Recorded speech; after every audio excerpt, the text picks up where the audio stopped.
어, 안녕하세요, 여러분. 어, 오늘은 4주차네요, 4주차. 다음 5주차까지만 하고 학교에서 대면 강의가 예정되어 있어요. 조금만, 여러분들이 좀 마음에 안 들더라도 조금만 좀, 참길 바라고요. 자, 이번 주에는 콘크리트 공사에 대해서 말씀을 드릴게요. 그 중에서 콘크리트 공사 중에서 콘크리트의 재료로 사용하고 있는 시멘트 하고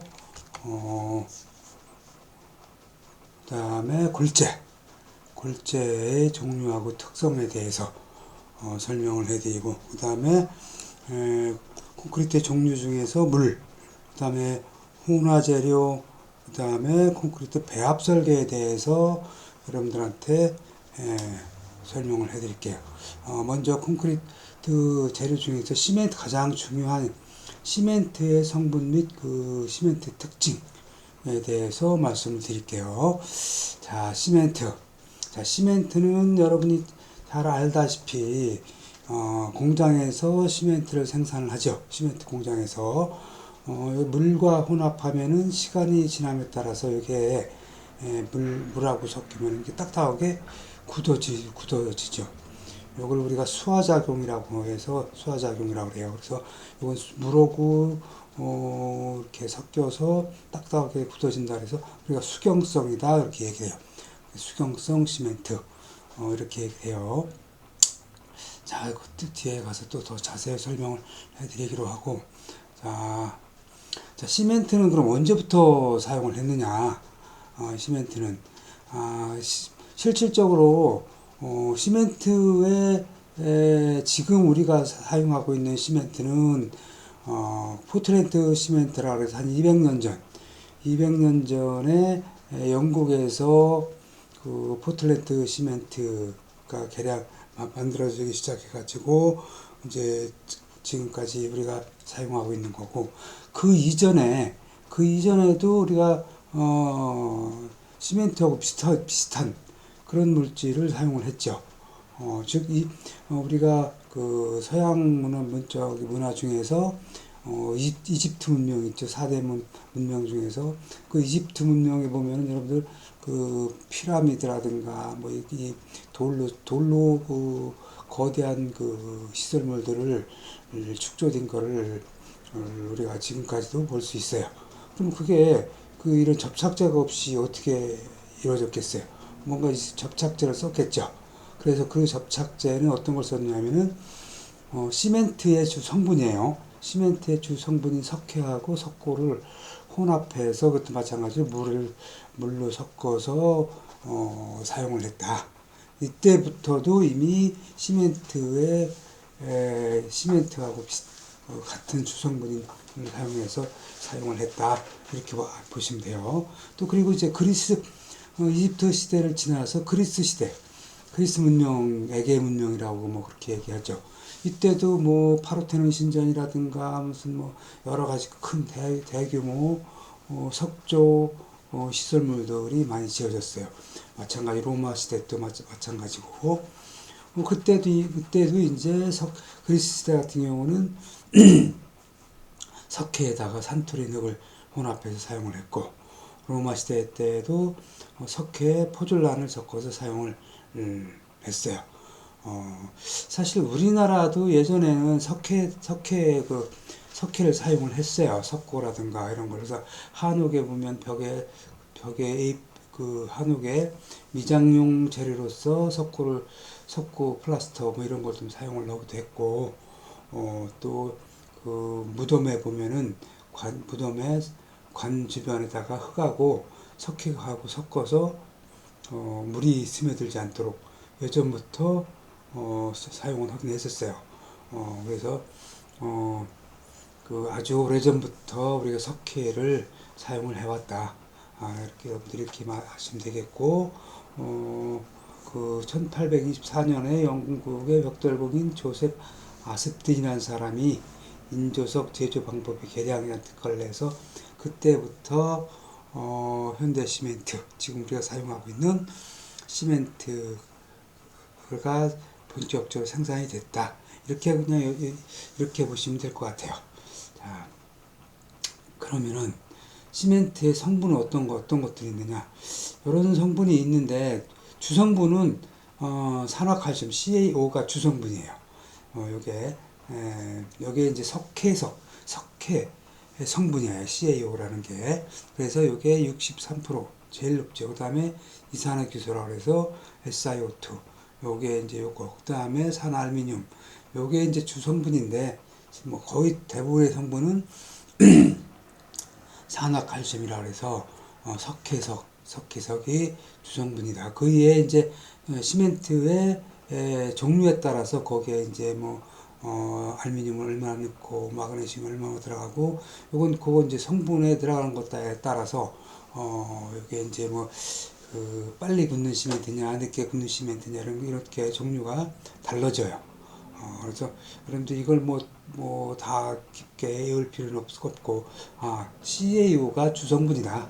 그 정도만 알면 될 것 같아요. 질량 참고로 한번 이렇게 눈으로 한번 보시고. 자, 그럼 시멘트의 밀도. 시멘트의 밀도는 단위 질량의 계산과 시멘트 배합 설계 등에 이제 써지게 되는데, 이런 밀도가 달라지게 하는 요인이 저런 것들이 있다. 석고함유량, 그 다음에 풍하면 밀도가 작아지고, 풍하 뒤에 이제 풍하에 대해서도 나와요. 요건 그렇게 되고, 밀도 시험은 이런 방법을 통해서 밀도 시험을 한다. 이 정도만 여러분들이 아시면 되겠고. 자, 분말도. 요건 분말도는 이제 시멘트를 우리가 알려면은 분말도라는 걸 좀 알아야 돼요. 분말도는 뭐냐면은 시멘트 입자의 가는 정도를 나타내는 거라고 했어요. 그러니까 얼마나 시멘트 하나하나 그 입자가 가느냐 이거야. 우리가 시멘트하고 뭐 시멘트 가루하고 밀가루를 예를 들어 보면은 굉장히 밀가루가 곱죠. 그러니까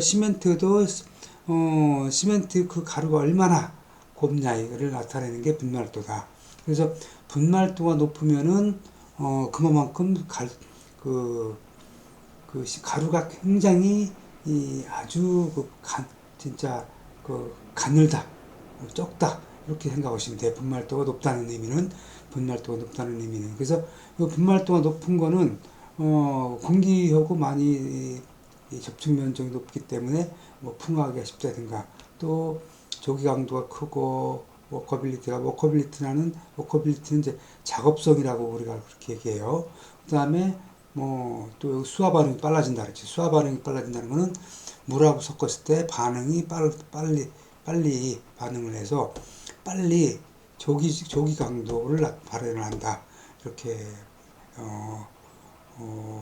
여러분들이 이해하시면 되고, 그 다음에 이제 수화 반응이 빨라지니까 우리가 시멘트에 물을 섞으면은 수화작용에 의해서 수화열이 발생해요. 수화열이 발생하는데 그만큼 빨리 수화작용을 하니까 수화열이 많으면은 균열이 발생하기가 쉬워요. 그 다음에 브리딩이 감소하고, 뒤에도 블리딩에 대해서는 이제 뒤에 설명을 할 거니까 그때 말씀드리기로 하고, 건조 수축이라는 거는, 이거 물이 섞어서, 사용하는데, 여기 이제, 수화 반응이 일어나서, 물이 이제 싹 건조되면은, 수축이 이렇게 오므라들어서 이게 균열이 많이 생기기 쉬워요. 건조 수축이 크면은. 자, 그렇게 여러분들이 이해하시면 되고, 분말도 이게 얼마나 시멘트에 입자 가느냐는 이제 분말도 시험을 통해서 우리가, 그거를 이제 분말도를 우리가 측정을 해요. 자, 그 다음에 이제 응결이라는 거는 무슨 의미냐면은 시멘트가 물하고 섞이면은 이게 수화 반응을 한다 그랬어요. 수화 반응을 일으켜서 딱딱하게 굳어진다 그랬죠. 딱딱하게 수화 반응이 끝나면 우리가 수경성, 경화 딱딱하게 굳어진다 그랬어요. 그럼 이게 단순간에 딱 굳어지는 게 아니고 이게 서서히 이제 응결 작용을 거쳐요. 이게 이제 응결 작용을 거쳐서 응결이 다 끝나면 그때부터 딱 경화가 시작돼요. 그래서 보통 응결작용이 시멘트 같은 경우 시멘트가 2시간 물하고 섞고 난 다음에 2시간 정도 되면 이후부터는 이게 엉긴다고 그러죠 우리가. 그래서 응결이 시작돼요. 그래서 보통 한 8시간 정도 지나면 그때부터 응결이 끝나고 이제 딱 이제 경화 딱딱하게 이제 강도를 발현하기 위해서 딱딱 이제 굳는 경화작용이 이제 일어나죠. 그래서 이제 응결은 경화작용이 일어나기 전에 이제 딱딱 굳어가는 현상이다 이렇게 보면 돼요. 그래서 물이 많으면은 당연히 응결이 좀 늦게 되겠죠. 물이 많으면. 그 다음에 시멘트가 풍화되면은 그만큼 시멘트가 풍화됐다는 얘기는 시멘트 속에 있는 석회석 성분이 공기 중으로 많이 날아갔다는 이런 의미예요. 우리가 뭐 술을 먹을 때 소주를 먹을 때 소주를 병에서 따서 잔위에 이렇게 넣으면은 어떻게 돼요? 알코올 성분이 빠지죠. 이런 거나 마찬가지로 이게 이제 풍화됐다는 얘기는 공기 중에서 많이 공기 중으로 시멘트 성분이 빠져나갔다 이렇게 이해하시면 되겠어요. 그리고 온도가 높으면 응결이 빨라짐. 요거는 온도가 높으면 여름철 같은 경우 온도가 높으면 수화작용이 굉장히 빨라져요. 온도가 높으면. 그래서 수화작용이 빨라지면 마찬가지로 응결도 빨라져요. 그리고 석고의 양이 많으면 응결이 늦어진다. 그 시멘트 중에 석고가 들어가는데 석고는 이제 뭐 조기 강도를 발현하는데 좀 들어간 주로 이제 쓰는 건데 조기 강도를 발현하려다 보니까 석고를 많이 넣게 되면 빨리 응결이 되고 그 다음에 분말도가 높으면 응결이 빨라진다. 그러니까 입자가 가늘면 가늘수록 수화작용이 빨라지니까 마찬가지로 응결이 빨라지죠. 그 다음에 이제 뭐 비켓 시험이라 그래서 이제 요걸 응결 시험 측정하는 장치를 우리가 얘기하고 있고요. 자, 시멘트의 안정성은 시멘트가 굳어가는 도중에 균열이 생기거나 뒤틀린 변형이 생기는 정도를 나타내는 것을 우리가 안정성이라고 한다. 시멘트 성분인 C3A. A는 이제 여기서 뭐 여러 가지 그 물질을 얘기를 해요. 그래서 C3 이제 석회석 성분이 탄소가 석고 반응, 뭐 유리산화칼슘 이런 것들이 경화조형에 최적의 팽창성 균열이나 뒤틀림이 생기기 때문에 그 안정성이 안 좋은 거는 불안정은 원인이 발생한다. 이렇게 여러분들이 이 얘기 이해하면 되겠고요. 자, 모르타르 강도. 모르타르라는 거는 시멘트하고 모래하고 그 다음에 물하고 섞은 걸 우리가 모르타르라 그래요. 모르타르라 그래. 그래서 이 모르타르는 배합수량, 그러니까 물을 얼마나 많이 들어서 넣느냐, 그 다음에 모래하고 시멘트를 몇 대 몇으로 하느냐, 이런 여러 가지 모래 종류라든가 이런 것 여건에 따라서 모르타르의 강도가 다르게 되죠. 그래서 시험은 휨 강도 시험하고 우리가 압축 강도 시험을 보통 해요. 몰탈 같은 경우. 자, 그래서 이렇게 시멘트 강동은 여기 지금 휨 강도 시험은 시험체를 만들어서 몰탈로 시험체를 만들어서 이렇게 위에다 놓고 중간에 해서 이렇게 눌러서 이제 얼마나 휘어지는지를 보는 거고, 압축 강도 시험은 동그랗게 그 문통형으로 다 이렇게 시험체를 만들어서 위에서 압축을 해서 저게 얼마의 강도로 부서지는지 우리가 측정하는 것을 우리가 압축 강도 시험이라고 해요. 그 다음에 수화 반응. 우리가 이제 시멘트를 얘기할 때 수화 반응이라는 것을 반드시 여러분들이 알고 가야 돼요. 그래서 시멘트가 물과 접촉하면은 수화 반응이 일어난다 그랬어요. 그래서 수화 반응이 일어나면서 이제 딱딱하게 굳는다 그랬어요. 시멘트가. 그래서 이런 걸 이제 수화 반응이라고 그러고, 이 수화 반응을 이제 하게 되면은 반드시 열이 발생을 하는데, 이걸 우리가 수화열이라 그래. 수화열. 그래서 시멘트하고 물하고 섞으면은 이게 이제 그 수화열로 인해서 뜨뜻해져요. 뜨뜻해져요. 딱 뜨거워져요. 그 속에다가 콘크리트 같은 경우, 콘크리트 속에 손을 넣으면은 손이 굉장히 그 콘크리트가 뜨거운 거를 우리가 느낄 수가 있어요. 그래서 이런 걸 수화 반응이라고 하는데, 아까 얘기했죠. CaO. 시멘트의 주 성분이 CaO라고 그랬어요. 산화칼슘. 이게 석희석 성분이야. CaO가. 그래서 이 CaO에다가 물, H2O죠. 우리가 H2O.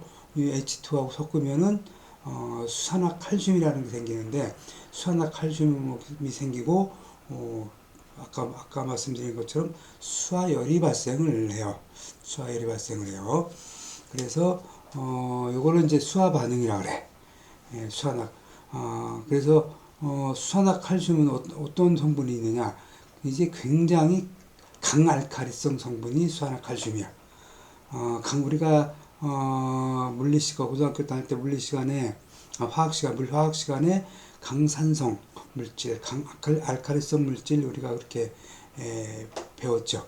강산성 물질은 폐하 3 이렇게 정도 해가지고 염산, 황산, 질산 이런 것들을 우리가 강산성 물질이라고, 강알칼리성 물질은 수산화칼슘, 지금 우리가 배우고 있는 수산화칼슘, 그 다음에 수산화칼륨 이런 것들이 이제 폐하 12, 그래서 강알칼리성 성분이라고 그래요. 그래서 여러분들이 이제 이 콘크리트 속에다가 맨손을 넣으면 나중에 그 강알칼리성 성분의 독으로 인해서 이 손에 있는 허물이 한꺼번에 벗겨져요.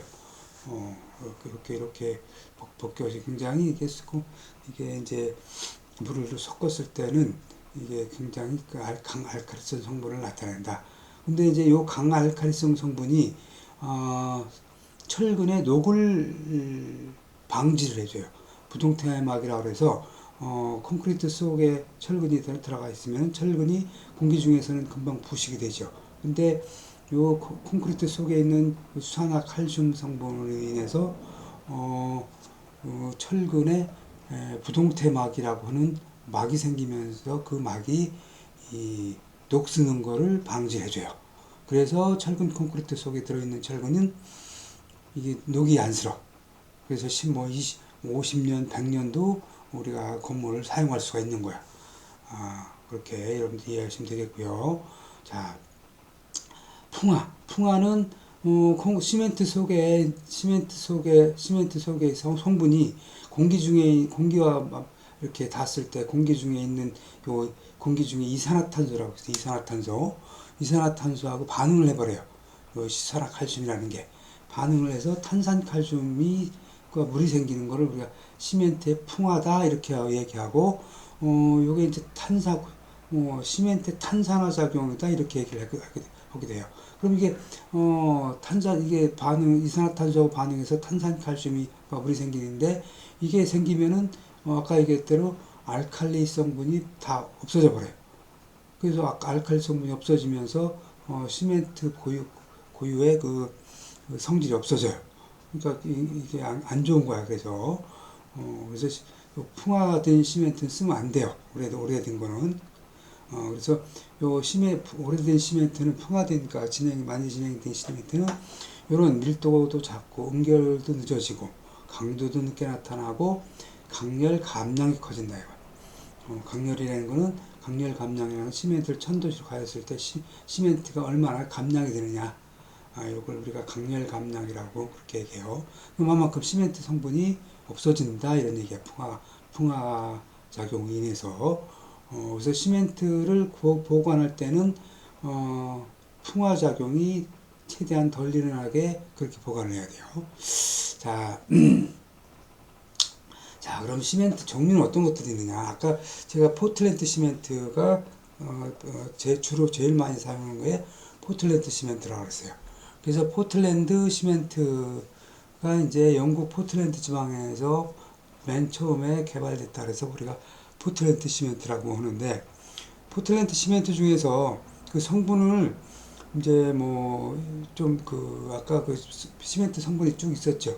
그 중에서 석고 성분을 좀 더 넣는다든가, 뭐 아니면 알루미나 성분을 좀 뭐 더 넣는다든가, 뭐 이런 식으로 해가지고 종류 시멘트의 그 특징에 맞는 종류를 생산하는데, 제일 많이 사용하는 게 이제 보통 포틀랜드 시멘트, 우리가 철근 콘크리트라든가 외장용 재료로서 제일 많이 쓰는 게 보통 포틀랜드 시멘트고요. 그 다음에 이제 중용열 포틀랜드 시멘트, 조강 포틀랜드 시멘트, 저열 포틀랜드 시멘트, 내황산형 포틀랜드 시멘트, 그 다음에 백색 포틀랜드 시멘트, 이렇게 나눠져요. 자, 이거는 뭐 중용열 포틀랜드 시멘트는 굳는 속도를 좀 늦추는 거, 조강은 빨리 굳게 하는 거, 저열은 수하열을 좀 적게 나타나게 하는 거, 뭐 내황산형은 황산에 대한 내성 있게 있는 시멘트, 그 다음에 백색 포틀랜드 시멘트는 흰 색깔, 흰색 포틀랜드 시멘트, 이렇게 나눠지고, 그 다음에 혼합, 이 포틀랜드 시멘트에다가 이 다른 성분이 있는 것을 이제 고루 슬래그를 섞어서 만든 게 이제 고루 슬래그 시멘트고, 플라이애쉬는 이제 여기 이제 그 보일러라든가 뭐 저기 발전소 석유 뭐 석탄을 떼면은 그 석탄재가 나와요. 요 재를 시멘트하고 섞어서 만든 게 이제 플라이 애쉬 시멘트다, 그렇게 얘기를 하고, 그 다음에 이제 포졸란 시멘트는 포틀랜드 포졸란 시멘트가 있는데, 포졸란 시멘트는 마찬가지로 요거는 화산재에 섞어서 만든 게 우리가 포졸란 시멘트라고. 고로 슬래그는 이제 요거는 이제 제철소의 제철소의 용광로에서 나오는 그런 슬래그하고 섞은 거를 우리가 이런 것들은 이제 혼합 시멘트다, 이렇게 얘기해요. 이런 주 성분은 뒤에 나오니까 또 설명을 해드리기로 하고, 간단하게. 자, 특수 시멘트는 말 그대로 특수하게 만든 거예요. 내화물용 알루미나 시멘트 이런 것도 있고, 박리 팽창 질성 뭐 이런 것도, 팽창성 수용 시멘트, 메이슨리 시멘트, 요 이제 거기에 맞게끔 특수한 부분에 맞게끔 만든 거야, 이런 것들은. 자, 그래서 이제 종류에 대해서 좀 자세하게 우리가 설명을 해보면은, 보통 포틀랜드 시멘트는 제일 많이 사용하는 거라고 했어요. 그래서 시멘트 생산량의 한 80%가 대부분 보통 포틀랜드 시멘트다. 제조 공정이 간단하고 뭐 품질이 우수하다고 뭐 그랬는데, 워낙 이건 뭐 제일 많이 생산하고 이제 그러다 보니까 국내에서는 주로 이제 저 충청북도, 강원도 이쪽에 이제 석희석 산이 많아요. 석희석산. 그래서 영월, 제천, 삼척 이쪽에 가면은 그 산을 그쪽에 가면 석희석으로 된 산이 많아. 그래서 그 호수동굴이라든가 석희석 동굴이 그쪽에 많이 있죠. 그 관광지로 좀 정유석 그렇게 다 석희석 성분이라고 그러는 거야. 그래서 시멘트 공장들이 그쪽에 다 있어요. 그래서 우리나라는 석희석이 많아서 시멘트는 굉장히 많이 생산을 할 수 있는데, 문제는 시멘트를 만드는 공정이 이 석회석을 갖다가 부숴가지고 이거를 굉장히 높은 온도로 한 1500도 정도 구워요. 굽고 난 다음에 거기다가 다른 재료들 이렇게 섞어가지고 이렇게 만드는 게 이제 시멘트야. 그러다 보니까 이게 1500도씨로 높게 가열을 하다 보니까 굉장히 이거는 석탄을 사용한다든가 뭐 기름을 사용해서 온도를 높여야 돼서 이건 우리가 전형적인 굴뚝산업이라 그래.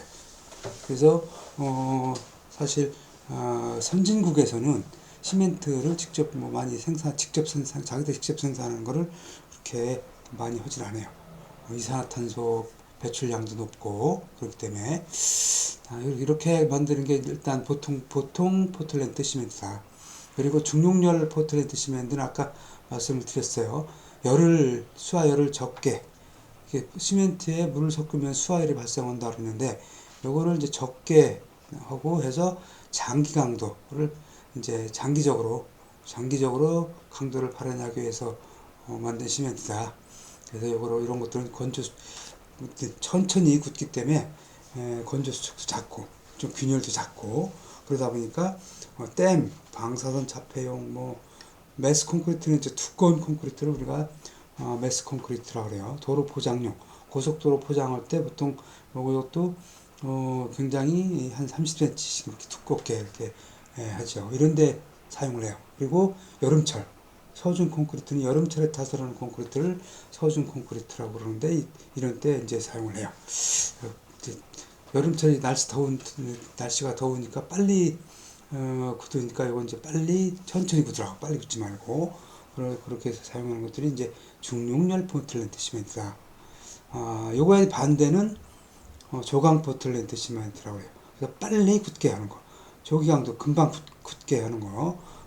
이건 이제 수밀성하고 내구성이 좋아서 PC 콘크리트. 이거 빨리 공장에서 빨리 이제 생산을 해야 되니까. 그리고 이제 저온에서도 강도가 나면 겨울철에 빨리 콘크리트 다수라고 난 다음에 빨리 굳어야 되니까 겨울철 콘크리트, 즉 한중 콘크리트라고 그래요. 한중 콘크리트에 사용한다. 저열 포틀랜드 시멘트도 중용열 포틀랜드 시멘트나 이제 비슷한 역할을 하는 건데, 오히려 중용열 포틀랜드 시멘트보다도 더 수화율을 적게 나오도록 한 거. 근데 이제 성능은 사용하는 데는 중용열 포틀랜드 시멘트나 비슷해요. 이렇게 이해하시면 되겠고, 백색 포틀랜드 시멘트는 흰색깔이야. 흰색. 그래서 이거는 타일이라든가 이런데 화장실 타일, 여러분들 살고 있는 아파트 화장실 타일에 줄눈용으로 많이 써요. 줄눈용으로. 그리고 테라조 만드는데 많이 사용을 하고 있고, 테라조라는 자재가 있는데 그걸 만드는데 쓰고 있어요. 하얀 시멘트야. 아까 이제 혼합 시멘트 중에서 고로 시멘트라고 그랬죠. 고로 시멘트는 이제 아까 얘기한 대로 그 용광로에서 나오는 그 슬래그를 섞어서 만든 시멘트인데, 요게 이제 특성이 이것도 수화율이 적고 내열성이 크고 수밀성이 좋아요. 그래서 이것도 중용열 포틀랜드 시멘트처럼 그런데 할댐, 하천, 항만 등 이 부피가 굉장히 큰 이런 데 많이 사용을 해요. 그 다음에 이제 플라이 애쉬는 재라 그랬죠. 석탄재 이런 거. 이런 우리가 애쉬가 재보고 애쉬라 그래. 이런 애쉬 섞어서 만든 거로서 이것도 수화율이 적고 그래서 이것도 이렇게 댐이라든가 매스 콘크리트에 많이 사용을 해요. 그 다음에 포졸란 시멘트는 화산재라 그랬어요. 화산재 이런 것도 석고로 만드는 것으로서 이거는 이제 화학적 저항성이 커서 해수, 하수, 공장 폐수 등 접하는 시설에 사용한다. 이 정도만 여러분들이 이해하시면 되겠어요. 자, 그리고 그럼 시멘트의 수성하고 저장은 어떻게 하느냐? 시멘트 수성은 여러분들이 대부분 조금 쓸 때는 포대로 우리가 건재상이라고 그러지. 건재상에서 시멘트 포대 40kg짜리 포대로 그렇게 되어 있죠. 그래서 그거 한 포대, 두 포대 이렇게 사다가 사용하고 하는데 이제 대용량을 쓸 경우, 예를 들어서 레미콘 공장, PC 공장 이런 데서는 다 그 벌크 시멘트라고 해서 자동차 트레일러로 되어 있는 커다란 벌크 트레일러가 있어요. 거기다가 실어 날른다든가 아니면은 그 열차에 벌크로 된 열차가 있어서 그걸로 또 실어 날리게 돼요. 그래서 시멘트 공장에 가보면은 기차들이 공장 안에까지 들어가죠. 시멘트 거기다 이제 직접 시멘트 포대로 안 하고 벌크로 이제 날리기 위해서 보통 이제 뭐 트레일러 차에다가 벌크 차에다가 많이 실어 날르죠. 그렇게 수송을 하고 그다음에 저장은 어떻게 하느냐? 아까 얘기했죠. 시멘트는 일단 풍화가 일어나지 않도록 최대한 바람 부는데 이게 바람 부는데 놓으면 안 돼요. 공기 중에 이산화탄소가 바로 저기 시멘트하고 섞여버리니까. 그리고 이제 시멘트는 습기만 닿으면 수화작용을 일으킨다 그래서 일단 습기가 또 없어야 돼. 그래서 바닥에서 습기가 안 올라오도록 바닥에서 이제 30cm 이상 되는 마루에 쌓아 올리고 그 다음에 그 시멘트는 굉장히 이게 무거워요. 무거워서 포대로 쌀 경우에는 차곡차곡 쌓으면 밑에는 그 무게로 인해서 이게 굳어져 버려. 그래서 쌓을 높이는 13포대 이하로 하고 오랫동안 쌓을 때는 7포대 이상 올리지 않는다. 그리고 이제 조금이라도 굳은 시멘트 있으면 그거 쓰면 안 되고 3개월 이상 장기 저장한 시멘트는 뭐 사용하기 전에 시험을 해서 그 성분이 제대로 되는지 품질을 확인을 해라. 그리고 시멘트 온도가 너무 높을 때는 낮춰서 사용을 해야 된다. 즉 50도 이하로 낮춰라. 그렇게 해서 사용해야 돼요. 자, 골재. 자, 시멘트에 대해서 우리가 알아봤고, 그럼 골재는 이제 시멘트하고 섞는 우리가 모래 자갈을 우리가 골재라고 그러죠. 그러면 이제 골재는 어떤 것들이 있느냐?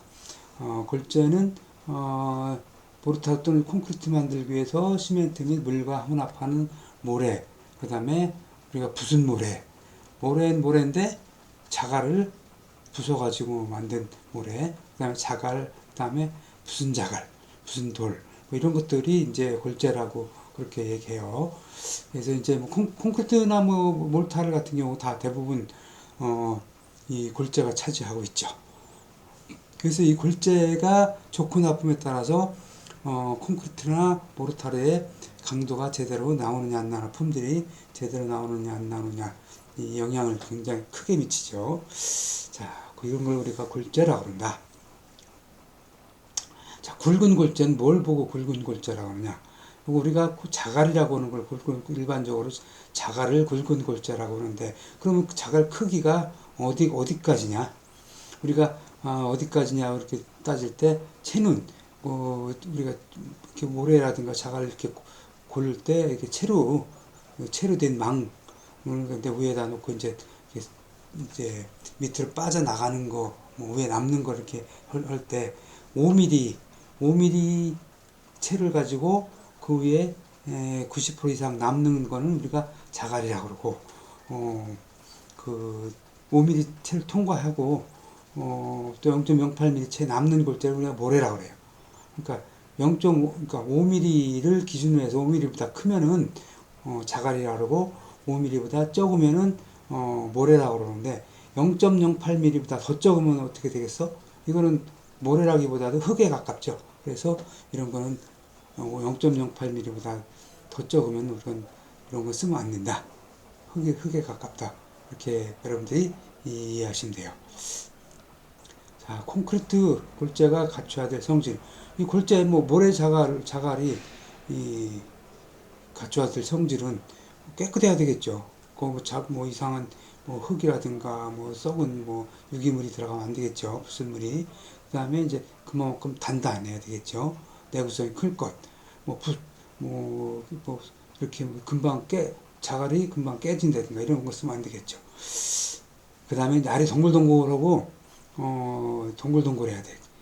그래서 이 깬 자갈보다는 우리가 강에서 있는 자갈들 보면 동글동글하죠. 요게 아주 굉장히 좋은 골재를 쳐요. 그래서 굵고 잔알이 섞인 입도가 적당할 것, 마모에 대한 저항성이 크고 화학적으로 안정되고 필요한 질량을 가질 것, 이런 것들이 이제 콘크리트 골재가 갖춰야 될 성질이고, 골재의 함수량이 나오는데 왜 골재의 함수량이 나올까? 이 함수량이라는 거는 이 골재 속에 모래나 자갈 속에 물이 얼마나 들어있느냐를 우리가 물이 들어있는 상태를 우리가 함수량이라고 그래요. 그래서 이 골재에 물이 많이 들어있고 조금 들어있고에 따라서 이게 이제 시멘트는 물하고 이제 섞여서 수화작용을 일으키는 거잖아요. 그래서 물이 많이 들어있는 골재에다가 시멘트 섞을 때는 실제로 물을 거기다 이제 다 섞을 땐 물을 좀 덜 섞어야 되겠죠. 왜냐하면 골재 속에 자체에 물이 많이 있기 때문에. 근데 골재 자체에 물이 많이 있는데 또 우리가 뭐 일반적으로 요 정도 양이면 물을 얼마 넣는다. 이렇게 그거에 맞춰서 넣으면 어떻게 되겠어요? 오히려 물이 더 많아지겠죠. 그래서 우리가 함수량을 우리가 중요하게 우리가 따져요. 그래서 이 골재가 얼마나만큼 물을 많이 함유하고 있느냐 이런 걸 따져요. 그래서 우리가 이제 그러다 보니까 절대 건조 상태, 공기 중 건조 상태, 표면 건조, 포화 상태, 수분 상태 이렇게 나눠 가지고 불러요. 그래서 절대 건조 상태는 완전히 물기가 하나도 없는 거, 완전히 이제 건조시킨 거. 그 다음에 공기 중 건조 상태는 습기가 없는 실내에서 자연 건조시켜서 골재 알 속에는 약간 물이 있는 상태. 그 다음에 표면 건조 포화 상태는 골재 표면에만 물기가 없지만 알 속에는 물이 차 있는 상태. 그 다음에 수분 상태는 물기를 완전히 먹고 있는 상태를 우리가 수분 상태다 이렇게 돼요. 그래서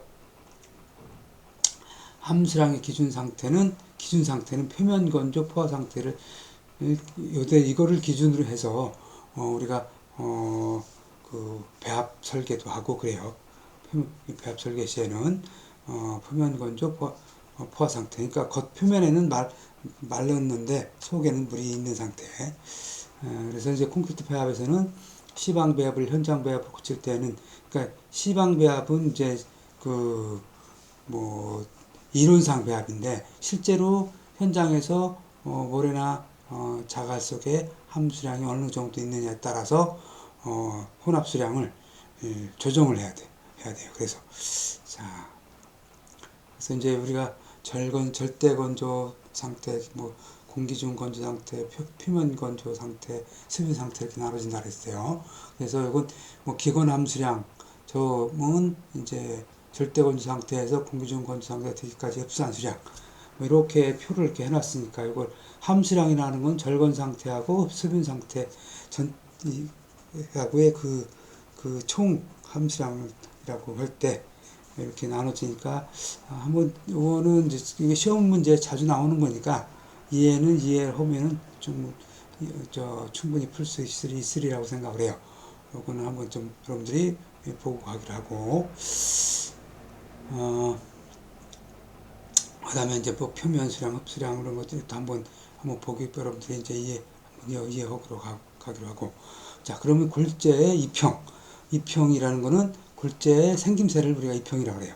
그러니까 골재에 이게 뾰족뾰족한 거냐 아니면 동글동글한 거냐 이런 걸 우리가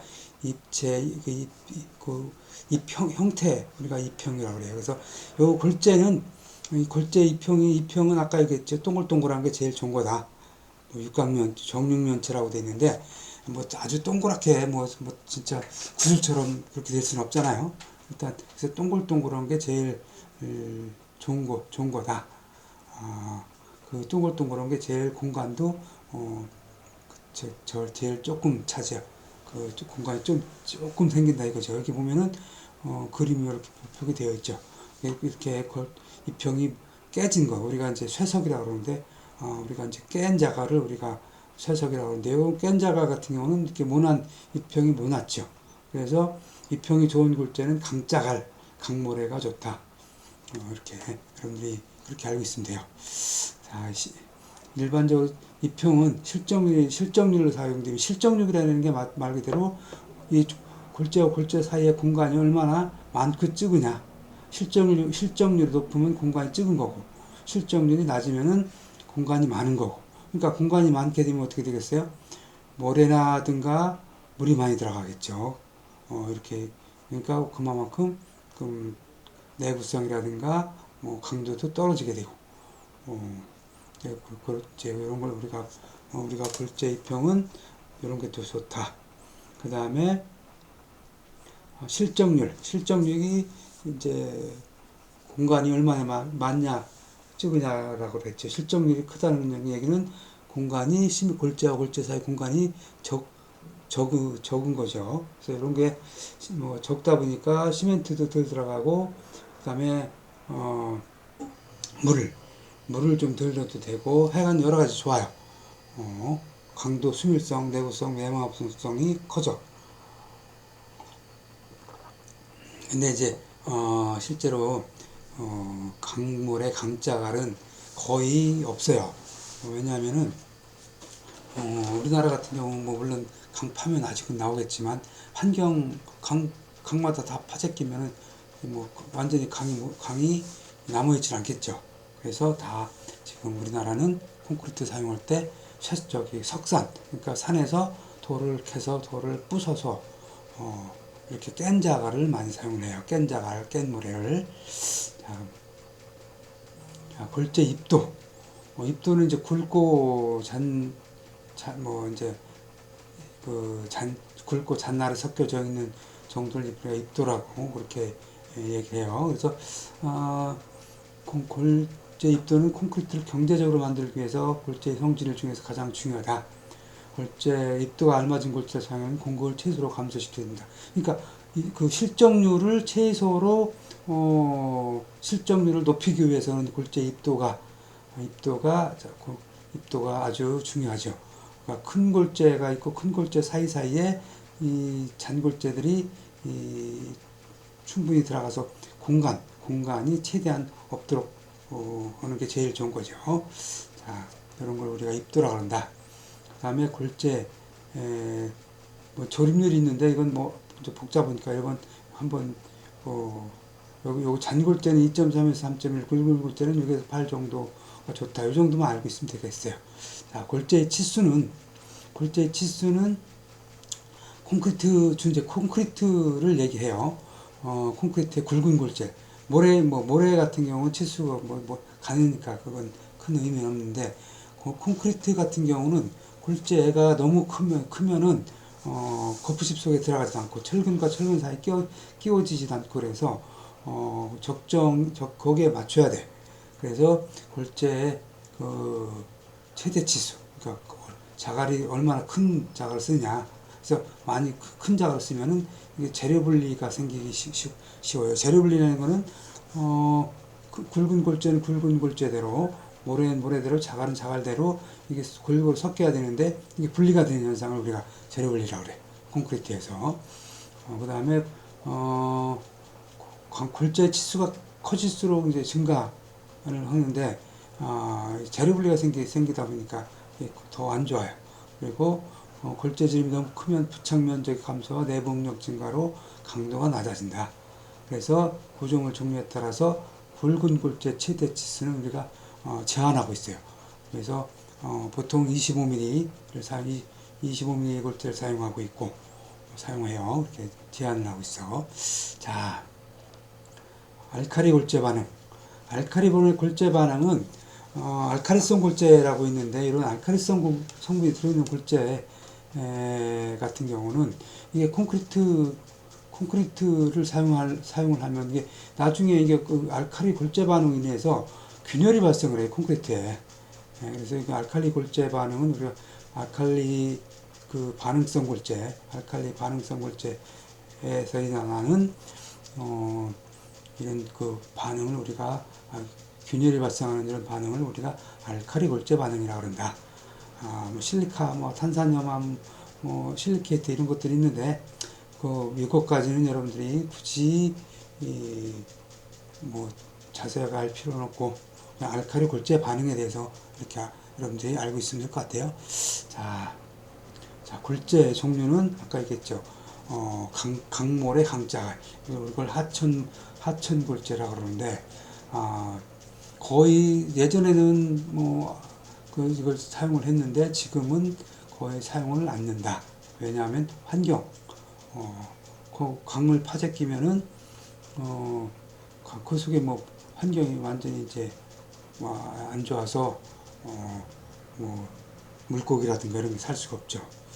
그래서 지금은 거의 안 쓰고 대부분 쇠석을 많이 사용한다. 제일 좋은 게 하천골재인데도 불구하고 그리고 이제 산골재, 산에서 나는 골재인데 산에서 나오다 보니까 이거는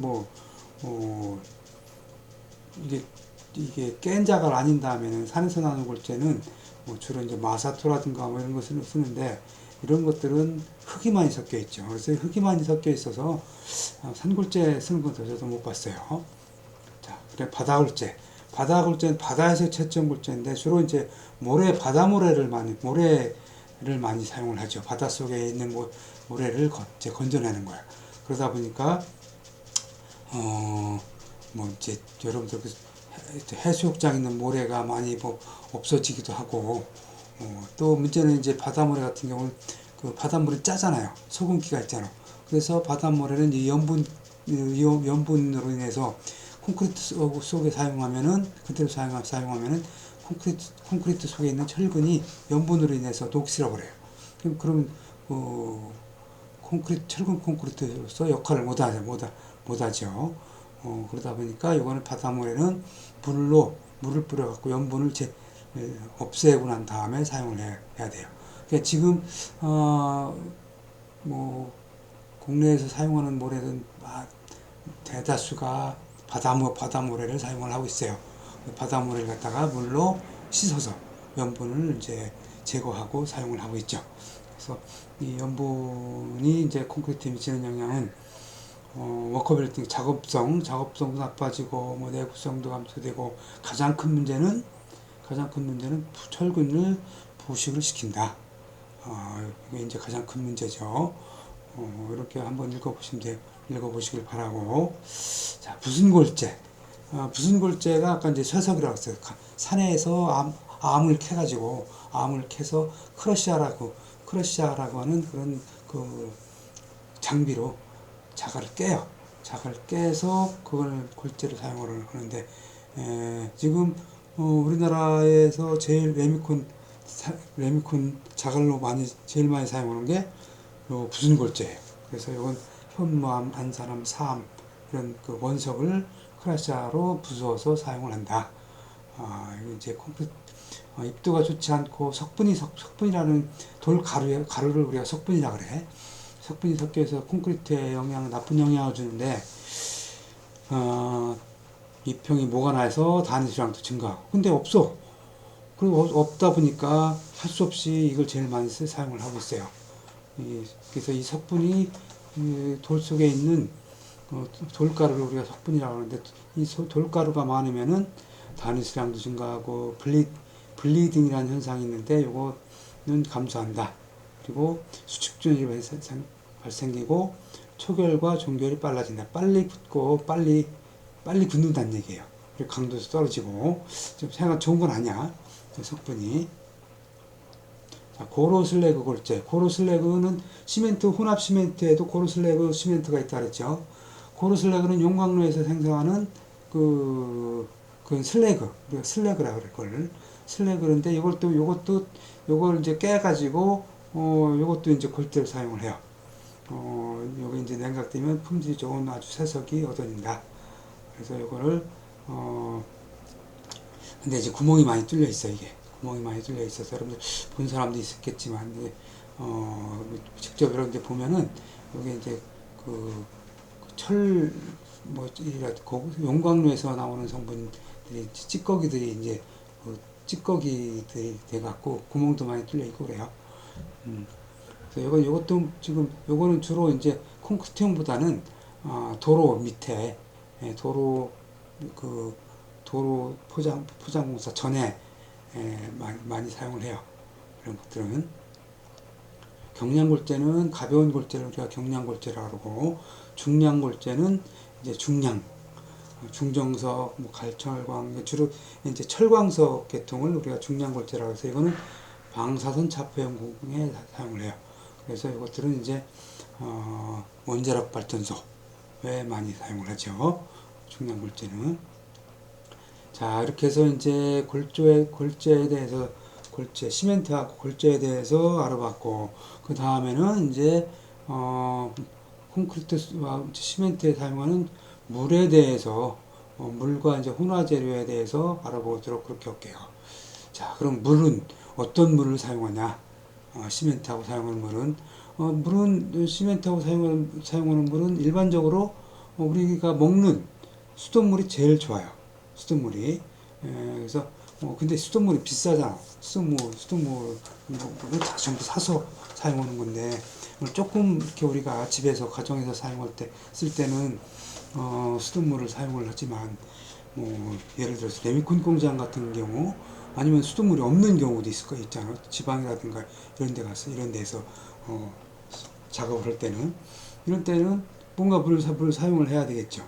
그래서, 이런 거. 기름, 산, 유기불순물, 혼탕물 등이 함유되어 있지 않고, 하여간 깨끗한 물을 이제 강이라든가, 아니면 뭐 지하수라든가 이런 걸 주로 사용을, 해야죠. 그래서, 상수도물은 무조건 이제 사용하면 아주 제일 좋은 게 상수도물인데, 이 상수도물이 없을 때는 하천수, 그러니까 이제 강이라든가 하천 안에 있는 물을 그대로 사용을 해도 되는데, 그 대신 그 유기불순물이라든가 이런 거 없애야 되겠죠. 그리고 이제 주변에 뭐 공장이나 화학 뭐 공장이라든가 이런 게 있어서 또 섞이면 안 될 거고, 그냥 산에서 내려오는 순수한 그런 하천수, 그리고 이제 지하수. 이제 지하수인데, 바닷가 같은 경우는 지하수를 퍼올려도 이게 거기에 염분이 들어있는 경우가 많이 있어요. 그래서 지하수 해안지대에서는 염분이 들어있는지 없는지를 조사를 해야 돼. 그리고 이제 해수는 쓰면 안 되겠죠. 이거는 해수는. 자, 그 다음에 이제 혼화재료라는 게 있어. 혼화재료는 시멘트, 콘크리트를 만들 때 속에 들어가는 걸 우리가 혼화재료라 이렇게 얘기를 해요. 자, 그래서 혼화재료는 또 어떤 건지 한번 봅시다. 혼화재료는 시멘트, 골재, 물 이외에, 그리고 콘크리트는 시멘트, 골재, 물 이렇게 섞어지는데, 이거 말고 또 넣는 우리가 재료를 우리가 혼화재료라 이렇게 얘기를 해요. 근데 왜 넣느냐? 콘크리트의 성질을 향상시키기 위해서 사용을 해요. 그래서 어떤 성질을 이제 나타나게 하느냐? 우리가 워커빌리티는 작업성이라고 그랬어. 얼마나 콘크리트 작업을 하는데 쉽게 작업을 할 수 있게 하느냐. 그러니까 콘크리트 작업을 쉽게 할 수 있다는 얘기는, 그만큼, 이제 작업 편하게 할 수 있는 이런 작용을 하는 건데, 요게 이제 감수제라는 게 있고, A제, 포졸란, 이런 것들이 이제, 워커빌리티를 좋게 하고, 그 다음 은결제는 이제 굳게 하는 거라고 했어요. 은결 촉진제가 있고 은결 지연제가 있는데, 은결 촉진제는 빨리 굳게 하는 거고, 은결 지연제는 더 천천히 우리 지연을 시키는 거라고 했어. 그래서 은결 촉진제는 겨울철에 사용하고, 은결 지연제는 여름에 이제 사용을 하고, 그래서 은결제라는 이 혼화재료도 있고, 그 다음에 강도가 더 좋게 나타나게 할 수 있는 게 이제 감수제, 물을 좀 적게 쓰게 하는 그런 혼화재료, 그 다음에 포졸란, 그 다음에 폴리머라텍스, 이런 혼화재료가 있다. 그 다음에 내구성, 그 다음에 특수 콘크리트, 이런 거에 나타내는 A제라든가 뭐 팽창제, 이런 것들이, 이런 그 혼화재료들이 있어요. 자, 그러면은 혼화재가 있고 혼화죄가 있어. 그래서 우리가 이제 혼화재는 재료는 우리가 이제 사용량이 많아서 시멘트 중량의 5% 이상 들어가는 거. 이런 것들은 이제 배합 설계 시에 계산이 돼야지 되는 거야. 왜냐하면 중량이 5% 이상 많이 들어가다 보니까. 이건 우리가 혼화 재료라고 하는데, 혼화재. 이제 플라이애쉬, 이거는 이제 그 석탄재라고 그랬어요. 그 다음에 고로 슬래그 미분말, 그 다음에 팽창제, 이런 것들이 있다. 그 다음에 혼화재, 어휘. 이거는 이제 사용량이 시멘트 질량 1% 이하로 굉장히 적게 들어가다 보니까 배합 설계 시에는 이게 무시해버려요. 배합 설계는 무시하는 게 이런 혼화재는 이제 A재, 뭐 에어 엔트레인제라고 해서 이건 공기 연행제에서 공기방울을 만들어주는 역할을 하는 거예요. A재가 아주 혼화재 중에서는 제일 중요해요. 그다음에 감수재. 그 위에 여러 가지가 또 있어요. 이런 것도 혼화재라고 한다. 자, 혼화재로서는 플라이애쉬가 있다 그랬어. 플라이애쉬는 분탄, 그러니까 재라고 그랬어요. 탄을 연소시킬 때 이게 탄체, 이거는 용융 상태로 부유한 것을 냉각호화시켜 만든 미분탄재다. 이런 걸 우리가 플라이애쉬라고 한다 그랬어요. 이거는 이제 왜 어떤 작업을 하느냐, 어떤 작용을 하냐면은 이게 이제 콘크리트 속에 들어가서 볼 베어링 작용을 해서 여기 이제 반죽 질기를 아주 물이 좀 덜 들어가도 아주 반죽 질기를 좋게 하는 역할을 한다. 이렇게 여러분들이 이해하시면 되겠고, 자, 고로 슬래그 미분말, 요거는 용광로에서 배출되는 슬래그를 급량해서 요걸 이거 이제 덩어리로 나와요. 이걸 이제 완전히 깨서 아주 고운 가루로 미분쇄한 걸 우리가 고로 슬래그 미분말이라고 해서 요것도 워커빌리티, 작업성을 좋게 하고 아주 수밀성, 그다음 화학적 저항성을 좋게 한다. 이런 얘기가 단위 수량을 줄일 수가 있고, 콘크리트에서 단위 수량이 많으면은 작업성은 좋아도 강도가 많이 떨어져요. 자, 그래서 단위 수량을 줄일 수 있다는 건 좋은 거야. 자, 팽창제는 이 콘크리트가 이제 수축을 한다 그래서 건조하면 수축을 한다 그랬는데 수축을 하다 보니까 균열이 많이 발생을 해. 그래서 팽창제는 수축을 하는 거를 수축을 이제 덜 하도록 팽창을 시켜 주는 거야. 그래서 이거 균열 발생을 적게 하기 위해서 만든 그런 걸 팽창제라고 그래. 듣는 거를. 자, 그 다음에 혼화재, 오이. 여기는 이제 A재가 있다 그랬어요. A재는 콘크리트 속에 미세한 독립기포를 고르게 분포시킨다고. 그러니까 공기가 들어가니까 그만큼 작업성도 좋고, 그 다음에 물이 적게 들어가겠죠. 물 대신 공기를 넣는 거니까. 그러니까 강도도 좋아지고, 작업성도 좋아지고, 다 좋아져. 근데 공기다 보니까 이게 많이 들어가면, 공기가 많이 생기면 어떻게 되겠어요? 강도가 떨어져. 그래서 이거는 보통 굉장히 적게 내요. 이거는. 그다음에 감수제는 물을 감소시키기 위해서 사용하는 걸 우리가 감수제라고 그러고, 그 밖에 이제 촉진제, 급결제, 지연제, 방수제 여러 가지 이런 것들이 있어요. 한번 이렇게 여러분들이 읽어보시면 되겠어. 이거는 다 이해가 가는 내용들이니까. 자, 이제 콘크리트 배합 설계에 대해서 알아보도록 그렇게 하죠. 콘크리트 배합 설계라는 거는 콘크리트의 배합을 과연 어떻게 할 거냐. 예를 들어서 강도가 24메가파스칼짜리 강도다 그러면은 시멘트를 얼마나 넣고 물을 얼마나 넣고 골재를 잔골재를 얼마나 넣고 붉은 골재를 얼마나 넣고 이렇게 하는 이런 것들을 정하는 게 우리가 설계라 그래. 배합 설계라 그래. 이런 것들을. 그래서 이게 이제 그 배합 설계가 돼야 우리가 콘크리트에 예를 들어서 24메가파스칼짜리 콘크리트다 그러면은 거기에 맞춰서 배합을 하겠죠. 그리고 우리가 고강도는 50메가파스칼 이상을 고강도라고 하는데, 여러분들 그 고층 아파트라든가 고층 빌딩들 이런 것들은 다 고강도 아파트 콘크리트를 사용을 해요. 이런 데는 또 틀려져야 돼요. 그 배합 설계가 거기에 맞춰서 해줘야 돼. 그래서 한번 보자고. 자, 콘크리트 배합이라는 거는 콘크리트를 만들기 위한 각 재료의 비율 또는 사용량. 이게 예를 들어서 콘크리트 1세제곱미터 그 콘크리트다. 그러면 그 속에 물이 얼마 넣고 시멘트는 얼마를 넣고 이렇게 그런 비율 몇 프로 넣고 몇 프로 넣고 그런 걸 콘크리트 배합이다 그런다. 그럼 콘크리트 배합 설계는 단위 수량이 되도록 적게 하기 위해서 요 각 재료의 비율을 정하는 걸 우리가 배합 설계다 그렇게 얘기했어요 아까.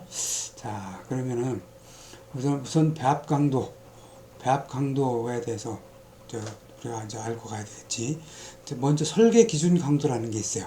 설계 기준 강도라는 거는 우리가 이제 그 구조물을 설계를 할 때, 뭐 예를 들어서 이 건물의 설계 기준 강도는 우리가 설계를 할 때, 구조 설계를 할 때, 이거는, 콘크리트를 예를 들어서, 고강도 콘크리트를 사용을 해야 된다. 그래서 이건 50메가파스칼짜리, 이 강도 50메가파스칼짜리 시멘트 콘크리트를 사용을 해라. 이렇게 설계를 할 때, 이렇게 정하는 강도를 우리가 설계 기준 강도다 이렇게 얘기해. 설계 기준 강도다 이렇게 얘기해. 그러면 배합 강도 뭐냐? 실제로 설계 기준 강도는 50메가파스칼로 그렇게 허라고 나와 있는데 설계 도면에 그럼 어떻게 해야지 그 강도를 맞출 거냐? 그럼 여러 가지 이제 우리가 이제 그 실험식이라든가 이렇게 돼서 50메가파스칼짜리는 뭐 예를 들어서 자갈을 얼마나 넣고 시멘트를 얼마나 넣고 이렇게 다 규칙이 정해져 있어요. 근데 이제 이렇게 시험을 해보니까 이렇게 들어가는데 그것만 갖고는 안 되겠죠. 혹시라도 좀 잘못되면 50메가파스칼이 안 되면 구조물 전체에 위험하니까 아예 더 안전율을 더 두고 높게 이렇게 하는 거야. 이 배합을. 그래서 이렇게 하는 거를 우리가 배합 강도다 이렇게 돼요. 그래서 설계 기준 강도보다 안전율을 거기에 이제 더해서 설계 기준 강도가 50메가파스칼이면 할증 계수 10%다. 그러면은 거기에 50에 대한 10%면 얼마예요? 5죠. 그러니까 설계 기준 강도가 50메가파스칼이면 배합 강도는 55메가파스칼로 해서 그렇게 배합을 해요. 이렇게 그런 것들을 우리가 배합 강도다 이렇게 얘기해. 요 설계 기준 강도는 28일 재령 압축 강도를 기준으로 한다 그랬는데 보통 우리가 콘크리트가 타설을 되고 난 뒤에 28일이 지나면 우리가 28일 강도라고 하는데 그때 28일 지나고 났을 때 강도를 우리가 28일 압축 강도라고 그래. 그래서 설계 기준 강도를 정했을 때 우리가 보통 예를 들어 콘크리트가 50메가파스칼짜리 강도 콘크리트다 그러면은 28일 지났을 때 나타내는 강도를 얘기해요. 그렇게 이해하면 돼. 여러분 이거를 그 강의실에서 한번 해야 되는데 이걸 이렇게 비대면으로 하다 보니까 여러분들 이해하는데 좀 한계가 있을 것 같긴 한데 나중에 강의실에서 한번 더 이해가 안 가는 부분이 있으면 그 질문들을 해주길 바래요. 자, 시방 배합 있고 그 현장 배합이 있다. 시방 배합은 시방서 또는 책임기술자가 지시한 배합인데 표면 건조 포화 상태의 것. 아까 얘기했죠. 골재의 기준을 하는 건 표면 건조 포화 상태다. 근데 실제로 골재 속에 함수량이 얼마나 있느냐 없느냐 따라서 또 조정을 한다 그랬어. 이 조정하는 배합을 우리가 현장 배합이다 이렇게 얘기해요. 현장에서 실제로 골재 속에 함수량 물이 얼마나 들어있느냐를 따져서 조정하는 걸 현장 배합이다 이렇게 얘기해요. 자, 콘크리트 배합 설계 방법은 어떻게 하느냐 한번 좀 이해 가기는 어렵겠지만 한번 봅시다. 자, 먼저 배합 강도를 결정을 해. 설계 기준 강도는 이제 설계 도면에 나와요. 설계 기준 강도에다가 안전율을 곱한 게 배합 강도라고 그랬어.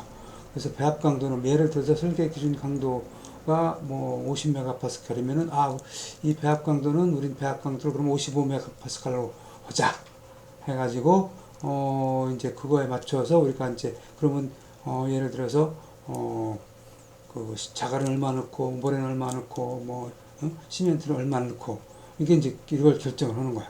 그런 그 다음에 이제 물 시멘트비라는 게 이제 있는데 이거는 물 시멘트비는 콘크리트 배합에 사용된 시멘트 중량에 대한 무리 중량 비율. 그러니까 물을 시멘트가 예를 들어서 한 포 들어가는데 물이 얼마 들어가느냐, 얼마 들어가냐를 이거 이제 물 시멘트비를 가지고 결정을 해. 주로 이제 일반 콘크리트는 물 시멘트비를 이제 60%로 잡아요. 그러니까 이걸 낮으면 낮을수록 좋아. 그래서 이게 만약에 물시멘트비가 뭐 예를 들어서 뭐 수중 콘크리트다. 그러면 더 낮춰야 되니까 이건 우리는 뭐 55%라든가 50%를 해야 되겠다. 아니면 뭐 이렇게 결정을 하는 거야. 근데 이제 너무 이게 물시멘트비가 너무 낮으면은 낮다고 이게 타설이 어려워요. 그러니까 그걸 감안해서 해야 돼. 그래서 최대한 물시멘트비를 낮게 하기 위해서 아까 얘기했죠. 혼화제를 사용한다고 A제라든가 이런 것들을 사용을 한다 그랬어요. 거기에 맞춰서. 그 다음에 슬럼프라 그래서 우리가 슬럼프를 결정하는데 슬럼프는 굳지 않는 콘크리트의 반죽 질기.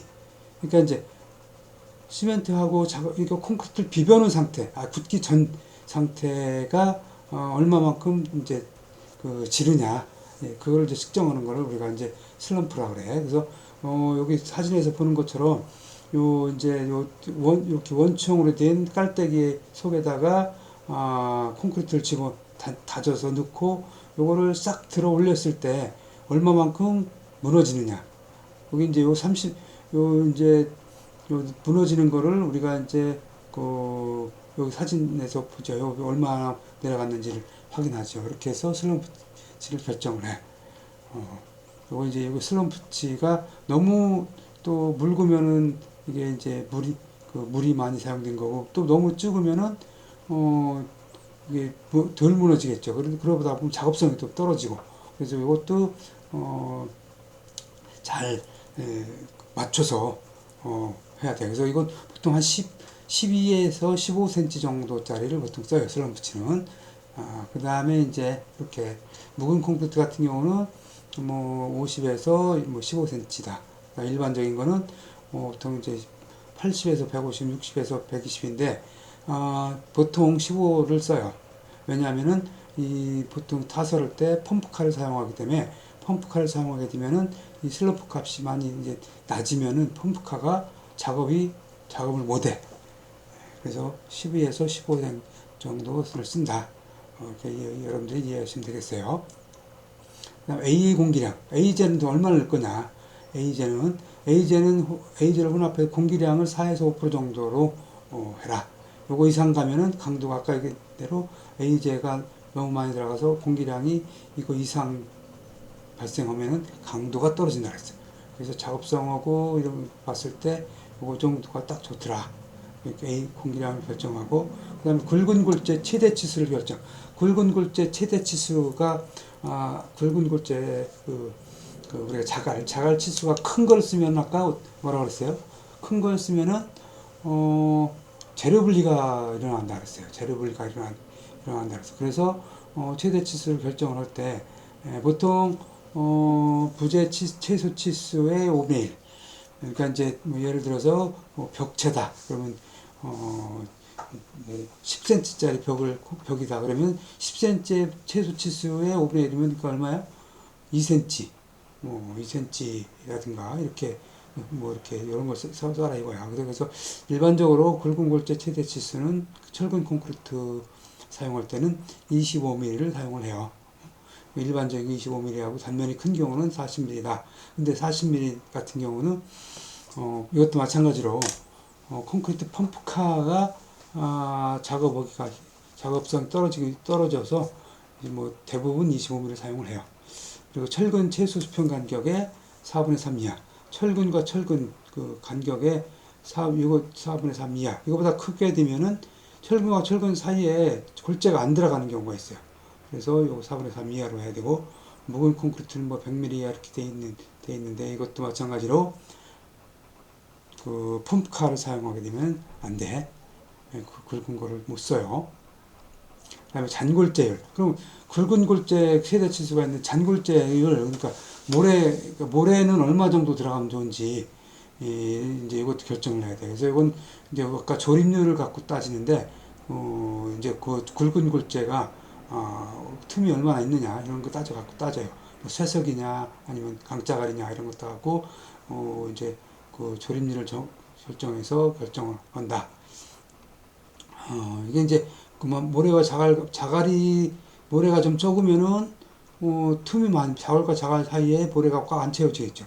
또 모래가 너무 많아 버리면은 이게 모래의 역할이 자갈과 자갈 사이에 채워져야 되는데 이게 오히려 이걸 넘어서 버리면 이게 콘크리트 강도가 또 떨어질 우려가 있어요. 자, 그다음에 단위 수량. 단위 수량은 그 최적당 물이 얼마나 쓸 거냐. 아까 얘기했듯이 이것도 이제 물시멘트 비하고 이제 같은 맥락인데 이것도 물을 최대한대로 단위 수량을 적게 해야 되겠죠. 그다음에 이제 혼화 재료의 단위량을 결정하고, 자, 이렇게 해서